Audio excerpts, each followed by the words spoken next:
Let's get more on this attack now from retired Air Force Major Glenn Ignazio, who joins the show. This man helped plan the initial takeover of Afghanistan. Major Ignazio, this has been a long time coming, but surely something you personally have wanted to see for many years. You got the news today like the rest of us. What was your first reaction?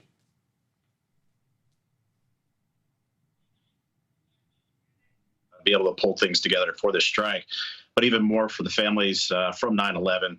You know, this is really sort of the last nail in the coffin for all those that were involved in the planning and the execution from Al-Qaeda to actually, cause the harms on that date. And so all of them have been either captured or killed. And I hope that brings some kind of peace or justice to those families that are directly impacted. Do you think it's a score settled in a way? I think it's score settled, especially for that specific time and event of, 9/11, 2001.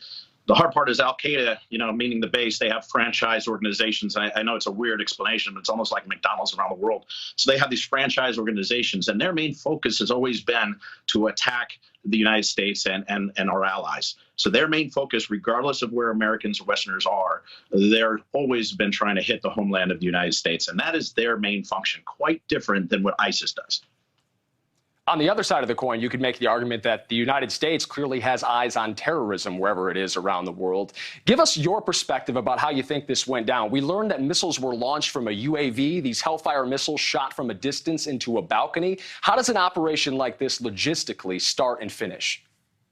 Sure. There's a term called a kill chain that some people have probably heard before, and there has to be a target package. A target package is, who is the target, where are they located? A lot of surveillance has to occur because, again, you don't want to have collateral damage where civilians are killed. But now imagine the intelligence organizations, special operations and various, but probably the intelligence organization were key about this, is being able to find who the individual is, Zawahiri, I always have trouble with pronunciation, where he's going and being able to track him precisely to that time. More than likely, a Predator, or what we call a Reaper, was overhead somewhere and launched a Hellfire missile, which has to optically fly down into the target. So they are seeing the target real time and live as the weapon actually hits. So they're able to get a real-time, immediate battle damage assessment that the target was taken out. But this takes a long period of time to make sure that all these things, from the assets on the ground, where is this individual? Are they in a safe spot to take the hit? And all the air assets or whatever asset that's going to be brought to bear can safely be executed to take the target out. You're looking at some notes on your screen right now about al-Zawahiri, most wanted terrorist there, the FBI poster. One thing we've been talking about in the newsroom tonight, Major, has been what this will do with our relationship with the Taliban. Obviously, it's uneasy to say the least. We hear they tried to hide some evidence that terrorist was being harbored in their country, in that safe house. We don't know at this point how involved they were in the operation, but what do you think this does with our relationship with the Taliban moving forward? The Taliban, interesting enough, has a lot of fractures in it because we see some of the Taliban that are more towards the very fundamental hardcore of the ISIS, but you also have a phenomenal amount that has protected Al-Qaeda and have fought with Al-Qaeda against the United States for all these years. So the Taliban basically considers themselves the government of the country of Afghanistan. So as in any country that you would imagine, regardless of who they are around the world, would definitely protest any kind of action like this. The Taliban is basically the government of Afghanistan, and that's why they feel like something has been imposed in their country, and they are protesting accordingly.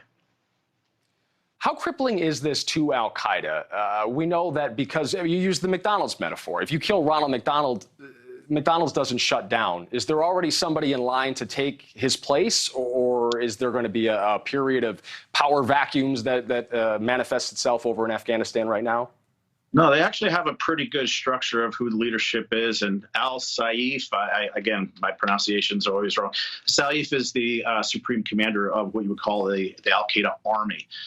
Currently, they believe he's located in Iran, so he has safe haven in Iran. And he would be the most likely person to take control. He's also very well regarded around the world as far as these different Al-Qaeda groups. But like I said about that offshoot, you have, Abu Sayyaf in the Philippines, they're very active. You have, all these different countries in Somalia and Al-Shabaab there. And these are affiliates of Al-Qaeda. And they will carry out that type of strike against Western American, strikes and targets accordingly. That's how they work. Again, ISIS is totally different. They're focused more on the Middle East and an area and a caliphate, which is like their country. But Al-Qaeda has always been a focus on Western world, United States, and our allies. So again, around the world, that's their focus, and they're pretty well established. So it's definitely something not to ignore. And but this is a wonderful strike to be able to take the lead off. But there will be another person that will step up. Do you expect retaliation, and if so, how quickly? I don't really expect too much retaliation about this. You probably heard more vocal things like the Taliban, protesting and so forth. But, this is a continuous conflict. The war on terrorism wasn't just a particular time period. This is something that is, basically never ending. There's always somebody that's trying to do harm to us, either if it's a lone wolf, which is an individual, or if it's a larger group actually executing something. So the war on terrorism really is not ended, and it's not going to probably end. So I don't see really much of a difference of what is currently going on because of this particular strike. It may interrupt them and interrupt some specific plans, but Al-Qaeda has always been a long-term thinker. They've been very patient, and they carry out operations just like all the planning you can read about of 9/11. That's the way they operate. We're looking at some al-Qaeda attacks on your screen right now. Major, we've got less than 30 seconds, but before I let you go, what do you make of the timing of this? Joe Biden gets a political win as the U.S. is trying to stand up to Russia and China abroad. Is this a signal of strength from the United States? I think it is interesting timing. I mean, I was involved in the extraction in Afghanistan and getting people out, especially our interpreters and so forth, and it was chaotic. That was a major problem, and it is, and it shouldn't be forgotten. But this specific operation against Al-Qaeda, specifically Zawahiri, is actually a phenomenal operation for our intelligence community to be able to take care of this and actually execute it. Biden gets to, fortunately, take that win, but I don't think it changes much on the international community's effort as far as how we execute things.